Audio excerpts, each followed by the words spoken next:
Peace. Welcome to the Real Revenue Show. Now, we are a show that will help businesses with different concepts that will help them grow and scale any model. I'm your host, Malcolm Bowser. This is my co-host, Andre Truss. I am a entrepreneur, business owner, podcaster, author, and all that stuff. I'm going to let Andre introduce himself to you. Okay, I appreciate you, Malcolm. So my name is Andre Truss. I'm a fellow entrepreneur as well.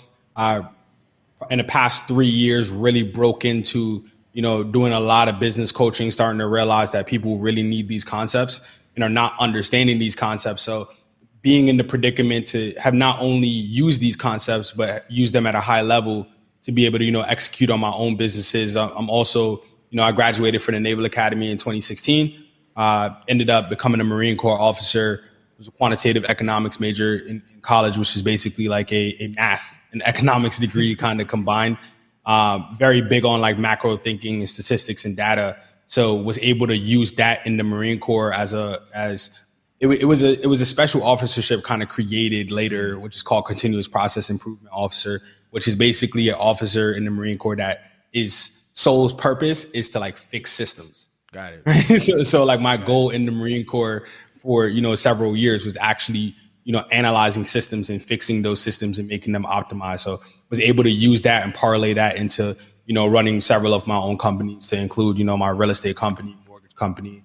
I have a restaurant going right now, as well as I've been able to participate in several high profile deals on Wall Street, to include the 10T fund with Dan Tapiero, which is going on right now currently. So I'm excited, bro. Tell the people where you're from, or where you're based out of, rather. Okay, so right now I'm in Jacksonville, North Carolina. I got out the military here and actually decided to stay here. Loved the environment. I loved what it was doing. It's a smaller town, but it had an opportunity for me to really impact the town when it comes to helping all of the other small businesses kind of catch up to where they need to be, being influential inside of the actual community and being able to participate in the community, man. Like I'm originally from New York. But, it was a change of pace for me coming from such a bigger city and seeing how far behind a lot of the other cities are. But they're not far behind in a negative way. They're really happy. It's just a different way of thinking. So I'm trying to bridge that gap between the happiness that you feel in such a smaller town with, big city energy and trying to bring some things here and stuff like that. Got it. So for, quick background on how me and Andre got together. We met each other freshman year of high school, football tryouts, as a matter of fact. Freshman football tryouts is when we met each other. And since then, we've been like brothers, and we've always wanted to kind of work together in some sort of business aspect. And he reached out to me months ago, and he was talking about his wanting to be able to, get out on social media and online and things like that and teach these things. And I wanted to do the same thing, and if fate would have it, we just kind of the timing was just perfect. Mm-hmm. So so what this show will be, and I made a mistake at the beginning. I'm not just the host. I'm the co-host. Andre is my co-host. You know what I'm saying? This will be a consistent thing because we have so many different topics that we love to talk about just on our own and feel like we are very knowledgeable. Okay, if you just heard his entire resume, it's insane. And if you've read my book, he is one of the chapters in my book. The chapter was called Trust the Process because his name is Andre Truss. So super cool. I don't know how I came up with it, but I got you. You know what I'm saying? So today I wanted to talk to you about productivity and business management because me and Andre are the same age. However, he is light years ahead of me when it comes to business. So I have no ego about going to him for help and asking for advice. And one of the things he came to me with, because if you guys are familiar with this platform, with the podcast I have with my dad and my stepmom, my brother, we have moved locations, and we now have like a central home base to do the show now, which is exciting.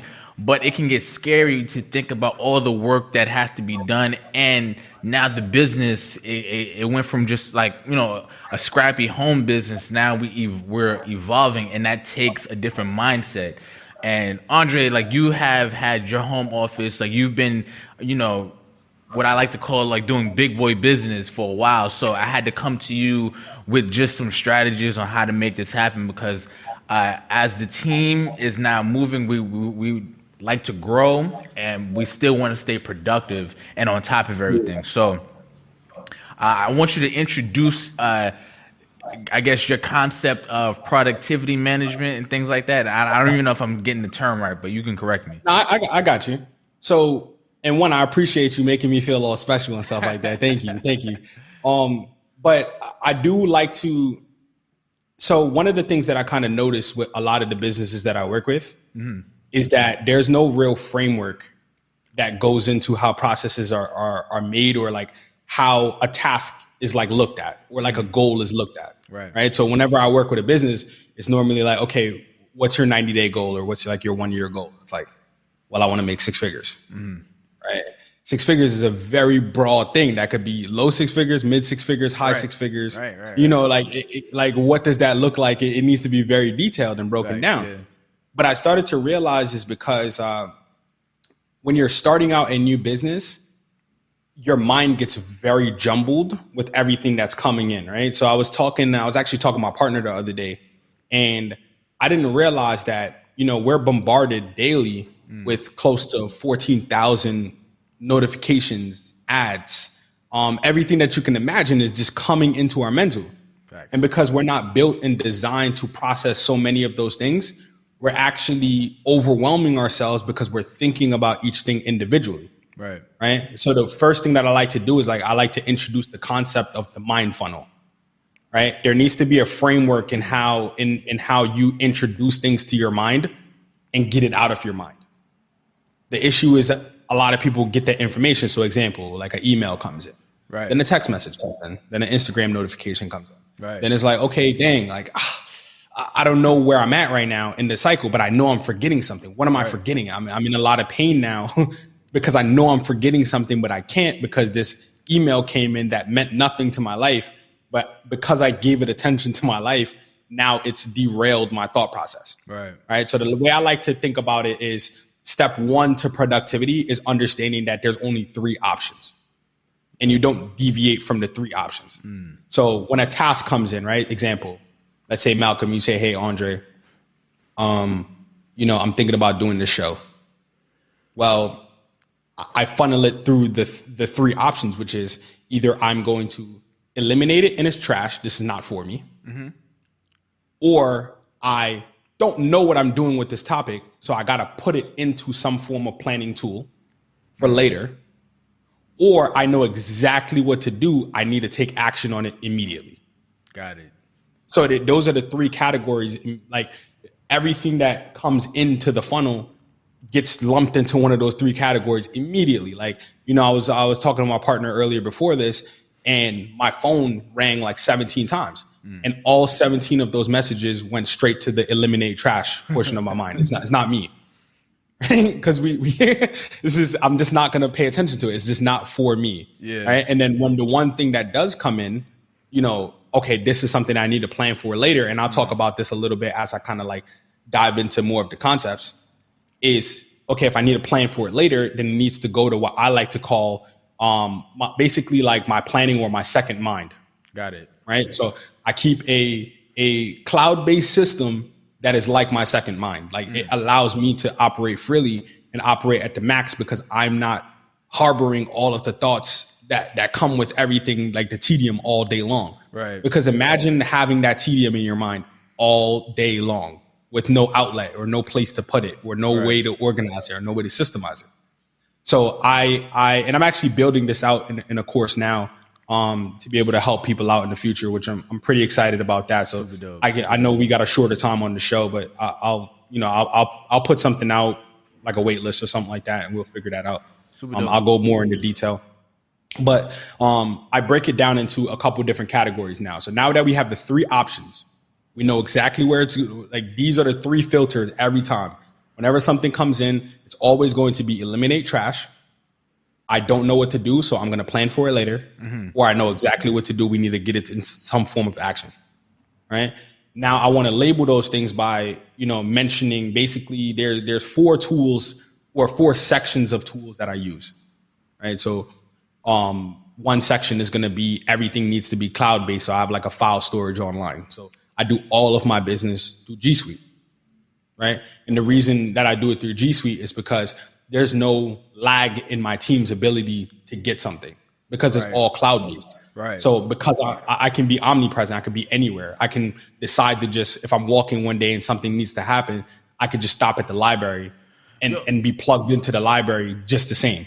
and real quick, I remember talking about this because me and Andre, we have it's a group of us, and we last year we started annual retreat, right? And that's when we go. We all have our own endeavors, our own businesses, and we all kind of just critique each other's business plan. We give each other ideas. We can bounce ideas off of each other. And you were talking about some of these concepts, and for me, like I said, I worked from home with my family. So at first, it was just kind of like I don't really need this, but now more than ever, because like my responsibilities change. Like sometimes I have to go pick up my son from daycare, and things still need to happen. You get what I'm saying? So I still need to get in contact, and the text message thing, even I can call my dad or I can call my, you know what I mean? It still isn't effective because that conversation could lead to, picking something up from the store when I get back, and it's not focused on business. You know what I'm saying? And that's what you Exactly. mean about like stuff just needs to be eliminated or stuff needs to be handled now. Exactly. So having that online folder where you have all documentation for the business, all documentation for your personal, right? Because that's something that's missed often is, when you're trying to get more capital for your business or you're trying to do these things, they require all of your personal documents. So Right. like your tax returns, your company's W-2s, passport, social securities, like they require all of these things. So if we're applying on a consistent basis, because as you start to grow the business and as like entrepreneurs start to get higher level, you apply for a loan like once a week. In some scenarios, there was a run where my partner and I were just like running and gunning with just money coming into the company because we needed to make plays with it.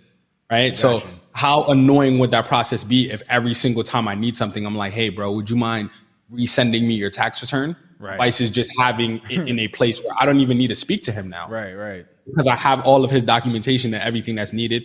He has all of my documentation and everything that's needed. And it's all organized in an online portfolio that we can access from anywhere Right. versus like, being at a faulty point of having it on one computer. And then I was like, what if he's on vacation and now I can't get a hold of him? And now it's like, or if my employees are on vacation or if I don't have those things.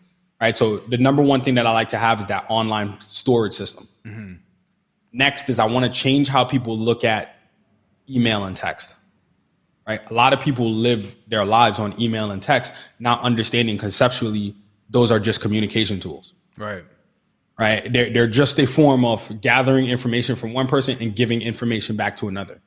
Right. So what you should be really trying to harbor from your email is to filter all of those items into the next two tools that I'll talk about, which is, your planning or your second mind, and then also your action management tool, which is your calendar. Right. Right. So getting those things, I don't spend time on email. I'm not going to look through the email all day. The purpose of the email or text is to get a specific outcome from it. So if I'm emailing you about something, it's to either, let's say for instance, if I know this email is going to take 30 minutes, I'd rather just send you a 2-minute voice note. Right. Like it just makes, because now I got a back and forth and there's going to be miscommunication, and then you're going to interpret it in a tone that it wasn't meant to be interpreted in. And now you're going to be upset. And now you're going to spend 25 minutes crafting a very well daggered email trying to like make something happen that has nothing to do with anything because And it's not applicable. two great books on this are Deep Work and Digital Absolutely. Minimalism, both by Cal Newport. So check those out when you want to understand how much email, text messages, and things like that fracture our level of focus on a specific task when we have something to get done. Just the ability, because Cal talks a lot about that. Just being distracted for like 30 seconds takes you 15 minutes to regain your ability to perform. When you're really trying to maximize your time, that's crazy to me. I couldn't imagine like trying to do something and then like, Yeah. oh wow. Because me and you have a lot of conversations and it's always like, my team and I are really aggressive about getting things done. And it's like, how are you getting so much done in such a compressed window? Yeah. And it's because like we focus on, like, my entire team follows this framework, by the way, right? An idea comes in, it gets filtered. All of our documents are in one place so that we all have access to it. Right. Then email, we use it as a tool in order to communicate and get things across to each other. Then we have our second mind, which is the Trello, right? Which is my favorite tool by far. Like, I mean, I talk about this thing like I might as well be, I'm not paid by Trello or anything like that. I don't have any affiliation with them.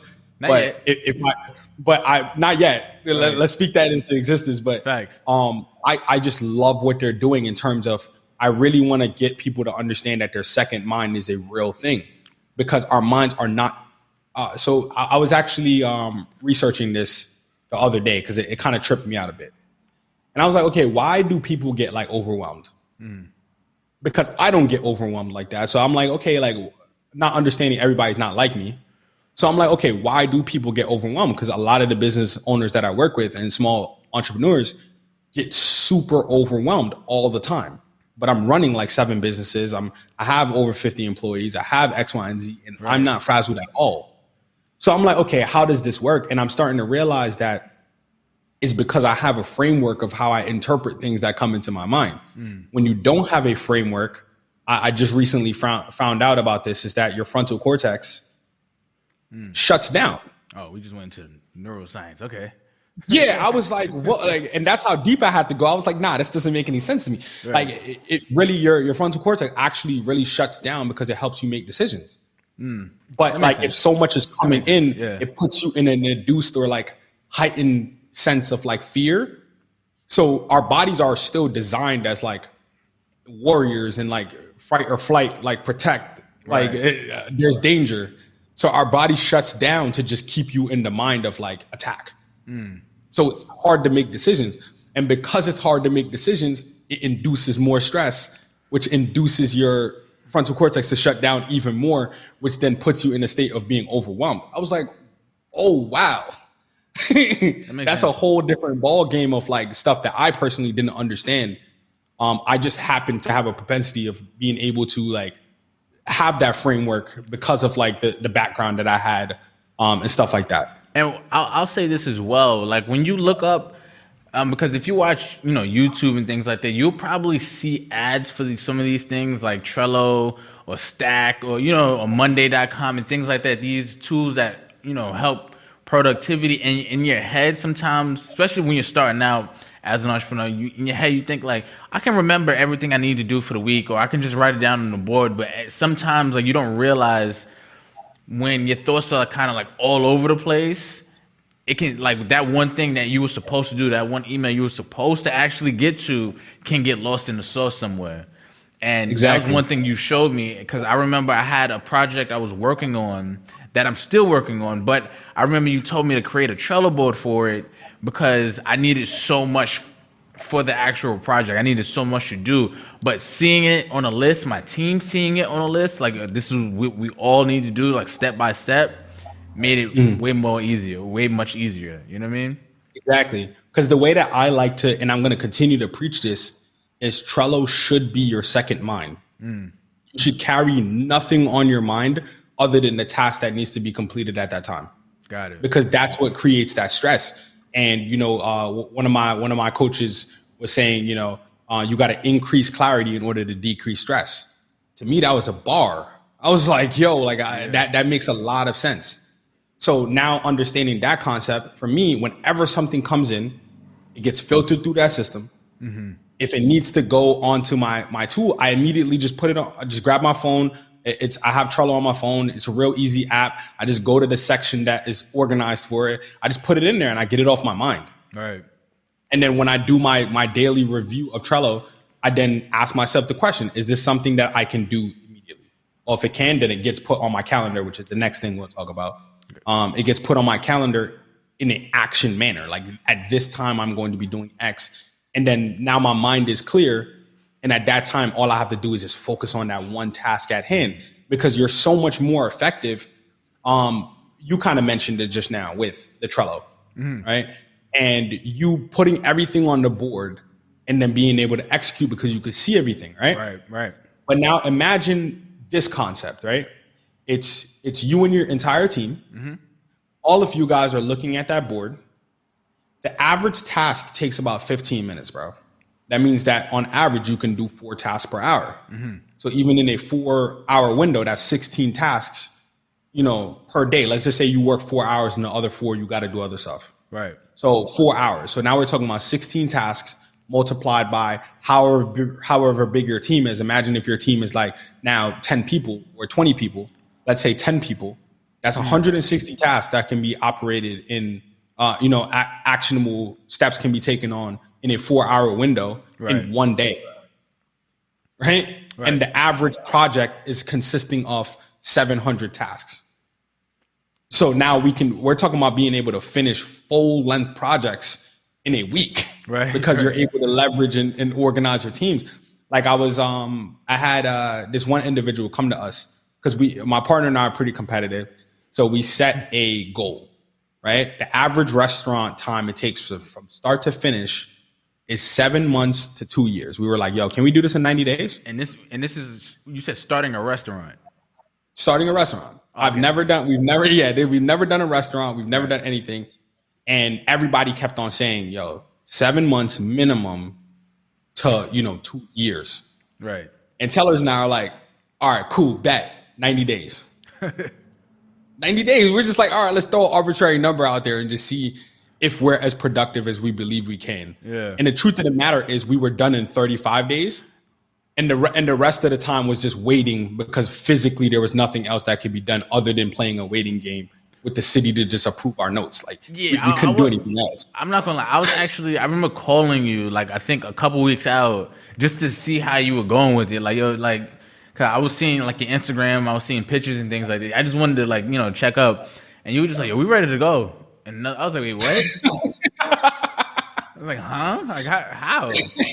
You know what I'm saying? There's restaurants in my neighborhood that were like the sign went up a year ago and they still don't look anywhere near being ready to be open. Now the pandemic and stuff like that had probably, had something to do with that, but still like it's about 2022. I mean, so I like to harp on that because once you have a clear picture of the goal, which is what Trello allows for, that's why I love it. There's no guessing. Right. As much as possible, I try to get individuals to understand that you should be eliminating guessing.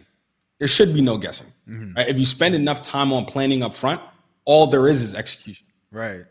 What normally happens is because you're frazzled with so much in your mind and there's no system and there's no framework, you come in to start the day and it's like, okay, well, what am I going to do today? Then you spend the first 2.5 to 3 hours trying to figure out how to maximize the day. But you've just wasted the 2 to 3 most impactful hours on expending all the energy towards trying to figure out what to do without actually even doing anything. Got it.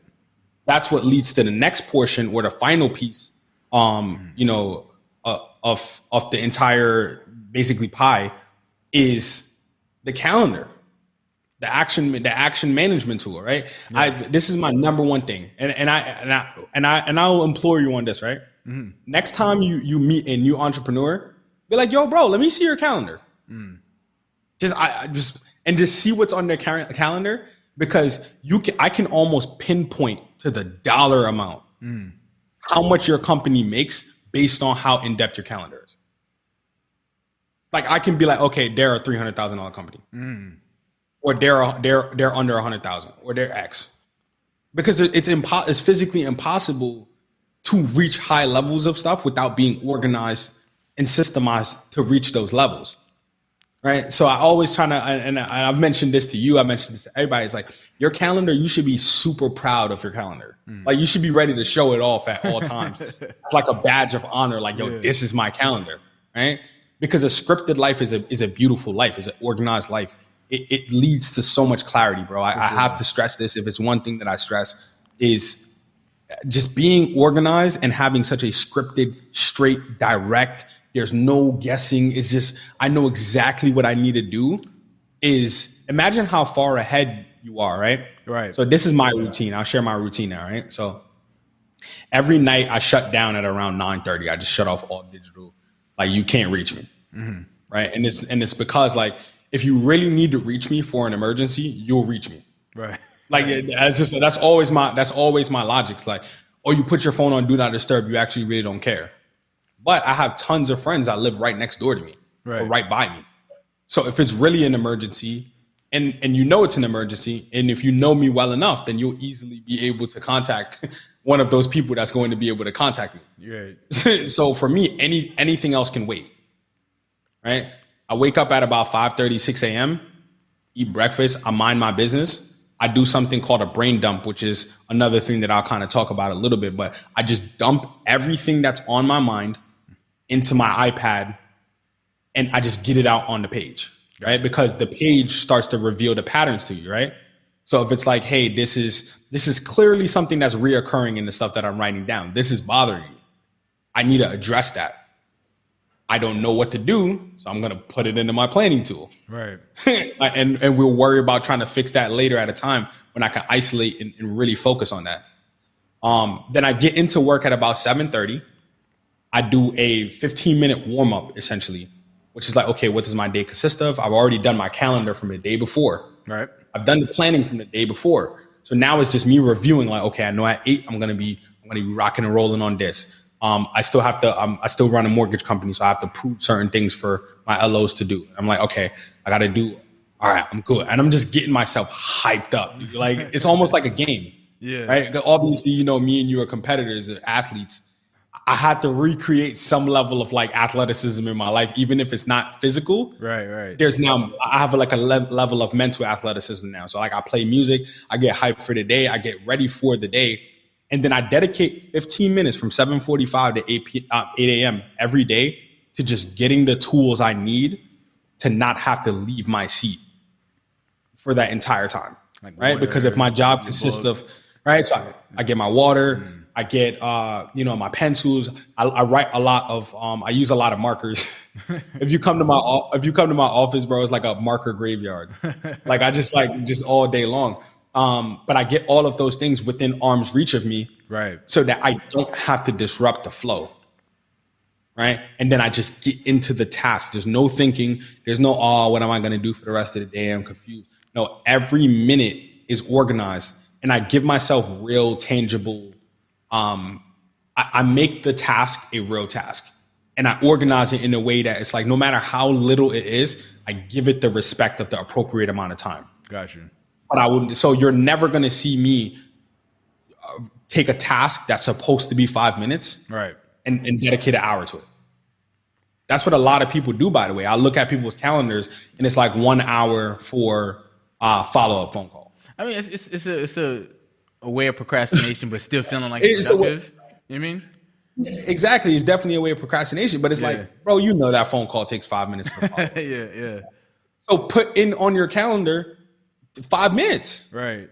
I like to do things in 15-minute increments because it challenges myself to sharpen my mind to be able to get it done in such a short period of time. Got you. Whereas like, so I'm constantly, trying to battle myself to get better, because by battling myself to get better, I then force everyone around me to get better, or they're going to get left behind. And that's a real thing. When you're in a real environment, Right. and everything is transparent the way it is, fear of being left behind is real. Like that's just real. Like, one of my partners, he's here and he's working on his course, and I'm like, yo, bro, my course is coming, bro. Like this is a constant level of pressure. And he's like, and now he's like really into it because like it's a constant level of like, yo, if you don't perform, I will. Right. Right. So I try to bring all of that together in a way that allows you to perform at your highest potential without having to think about it. You just get those reps in, man. Because a lot of time is just spent on just nonsense. It is. And I won't say nonsense. Let me not be that brutal. I'll say But it is. It kind of is nonsense. I'll say it. So how do you characterize those things? And I think also a lot of people just don't understand that there's a better way. I've started to realize that because I've talked with a lot of entrepreneurs, given a lot of lectures, a lot of sit downs, a lot of talks. And oftentimes they just have no idea that there's even a framework or that the process is even set up that way. So Gotcha. having something come into your mind, funneling it immediately, and then moving on, it's like, wait, that doesn't make any sense because one of the common myths that I hear all the time is like, if it takes 2 minutes or less, do it right now. Bro, I don't care how long it takes. It gets put through that. Gets put through that same framework. Yeah. It gets put into the correct spots that it needs to get put into. Yeah, I've been more stingy with my time now. Like, so if I'm doing something and somebody emails me or calls me, and I know it's a stupid call, I know it's a stupid email, I just won't answer until time is allotted for me to get to that. You know what I mean? And it's been way easier on the mental because, like you said, when you start and stop, man, especially with me, when I'm doing something and I have to stop and then get back and then get back into the zone again and then reboot. It's annoying. So I definitely have gotten more stingy with just the time I have on my calendar. And like you said, it should be something that you brag about. And last time we were on the video call, I showed you my calendar. Did I not? And it was like, but think about, it's funny. I wish I could have recorded that moment because you were really proud to show me your calendar. Yeah. Because it is a badge of honor. It's like Right. almost like a stripe for entrepreneurs. It's like, yo, I got the stripe of having taken my time back. Yeah. That's such a pivotal thing. Like you even mentioned, not taking phone calls. I don't care who calls me during the day. You can't reach me unless and it's not to be disrespectful in any type of manner. No. I feel you. But people's perception of what is important versus what is actually important is very different. So I've had people come to me like really stressed. Oh, Andre, like X, Y, and Z. You're not doing this. They're not doing that. I'm like, okay, look, first of all, let's stop.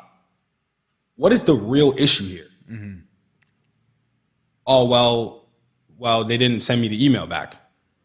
Okay, well, what time did you send the email? Well, I sent it at 9:30. Okay, what time is it now? 9:40. That's not a realistic time frame. Yeah, it's not an issue either. What if there? What? Yeah, like it was, but like but it's once again is because the framework isn't put into play, right? So the feedback loop is they didn't respond to me, they didn't care, versus they didn't respond to me. That's not applicable right now because they didn't respond yet. Like the only thing that's applicable is the non-response, which is like, okay, is there a deadline on this? Right. Did you let them know there was a deadline? And it's like, no, I didn't. So how could you then expect the reason that I like to break it down into this frame is because it makes people clear with their intentions. So like when I'm speaking to anybody, I give them the necessary tools to give me an answer. Or even if I start to get confused because I do like rattle things off and I like run things really quick. Right. I'll take a second and be like, okay, my apologies. What I'm trying to gain from this conversation is this. Here's the points that I'm trying to make in order to back up what I'm trying to gain. Right. And how can you help me in that because I'm confused as to how to get that done. It's very different from just like, they didn't respond to me. Mm-hmm. They might not understand what you said, or it might not have been that much time, or you didn't articulate yourself well enough in that situation.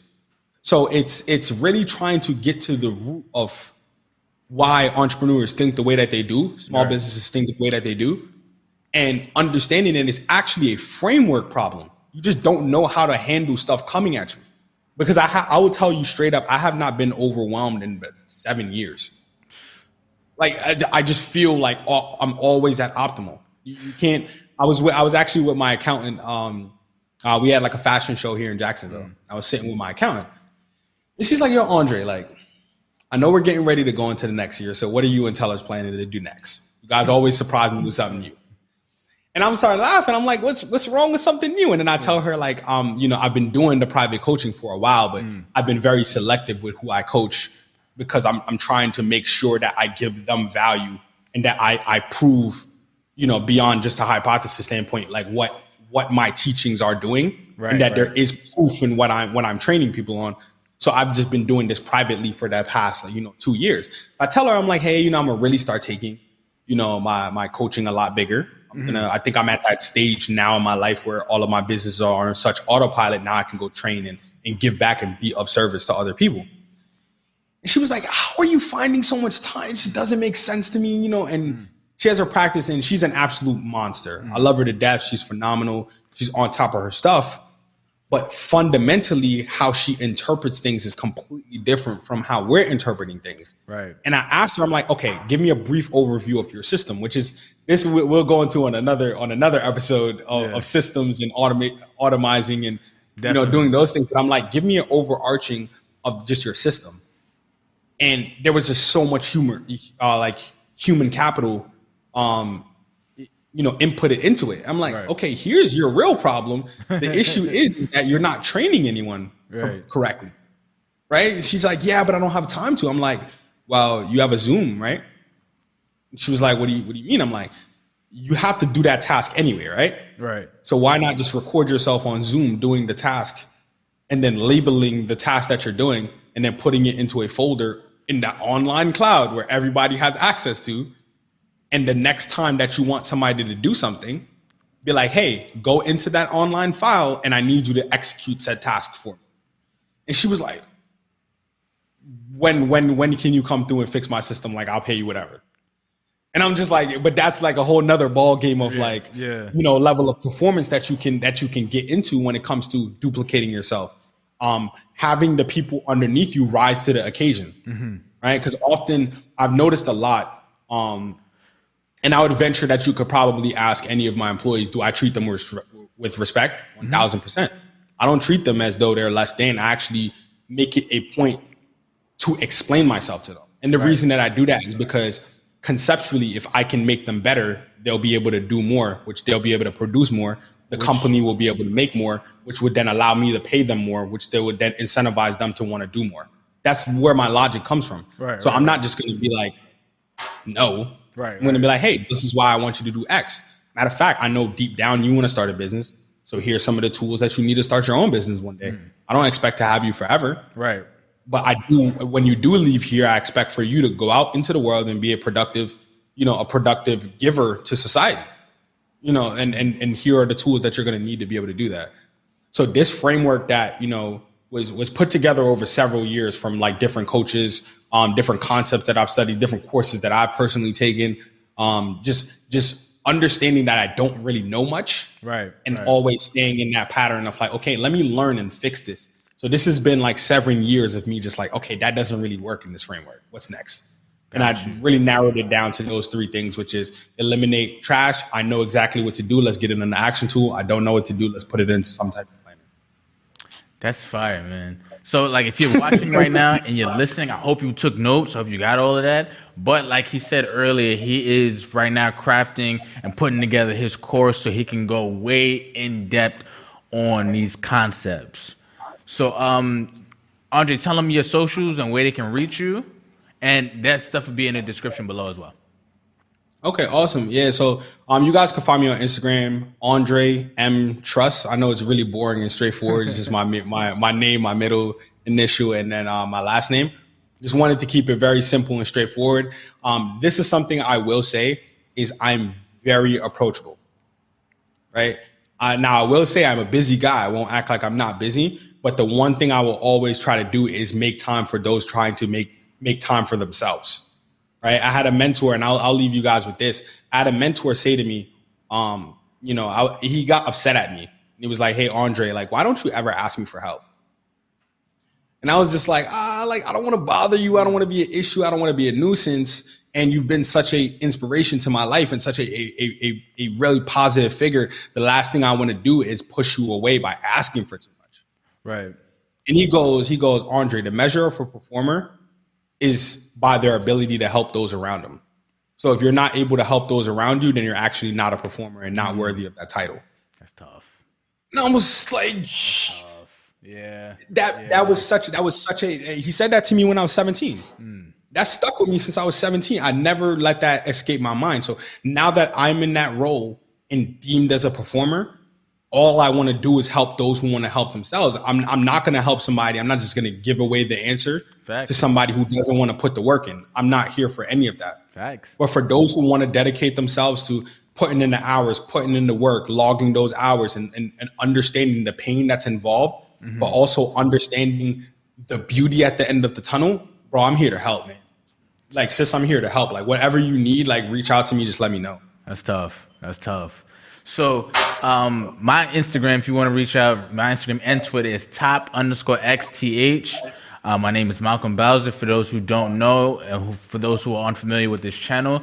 And this podcast was conceptualized around the idea that a lot of the channels or podcasts that are available for entrepreneurs or for business owners, they're either at two different, really extremes. They're at either like super, super advanced, or they're very cookie cutter, start your side hustle and things like that. But there are people who want to take their business a little bit more serious, and we felt like we have, the tools necessary to help some people do that very thing.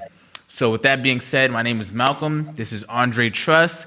This is the Real Revenue Show, business concepts that will help you build and scale any business model. We will be back for you next week. Peace.